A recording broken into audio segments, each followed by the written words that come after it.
Vous voyez, j'aimerais vraiment que vous compreniez que même ceux qui ont peur des sorciers, qu'en réalité, le pouvoir que nous recevons en Christ vous positionne au-dessus de la sorcellerie. On peut être croyant mais ne pas connaître Dieu. On peut savoir que Dieu existe sans l'expérimenter.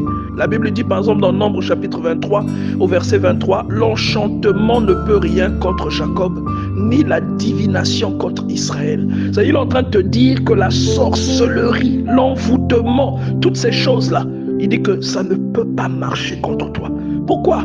À cause de ton identité en Christ. Lorsque vous lisez le psaume 8, ou que vous lisez le psaume 82, par exemple, au verset 6, vous voyez une réalité extraordinaire qui est dépeinte.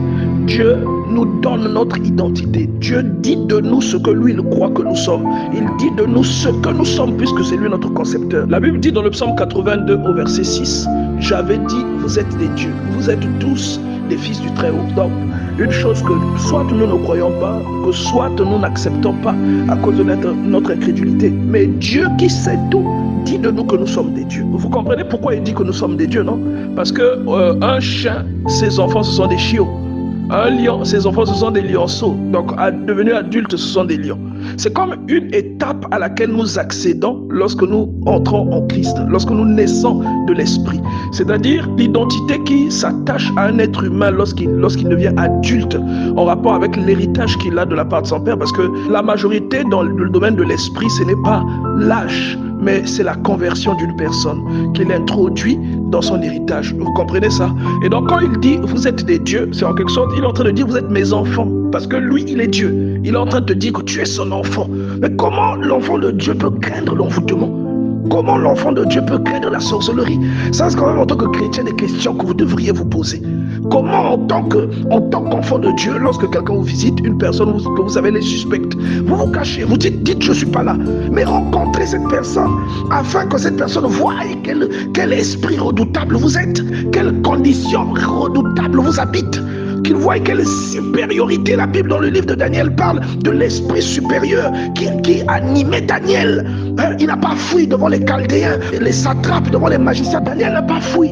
Il a laissé l'esprit qui était en lui s'illustrer, se manifester.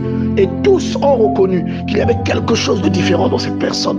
Et cet esprit-là, nous l'avons reçu en Christ. Vous voyez, quelqu'un comme l'apôtre Paul, alors qu'ils sont naufragés, il prend une broussaille, il veut déposer dans le feu. Il y a un serpent qui s'attache à lui, une vipère. Les gens pensent qu'il va mourir, mais il met sa main au feu, il secoue le serpent dans le feu. Et il ne meurt pas, sa main ne se brûle pas. Vous entrez dans le paranormal, une série de phénomènes extraordinaires. Ce sont des choses anormales. C'est une chose qui sort de l'ordinaire parce que vous êtes revêtu d'un esprit différent. Vous êtes revêtu d'un esprit supérieur.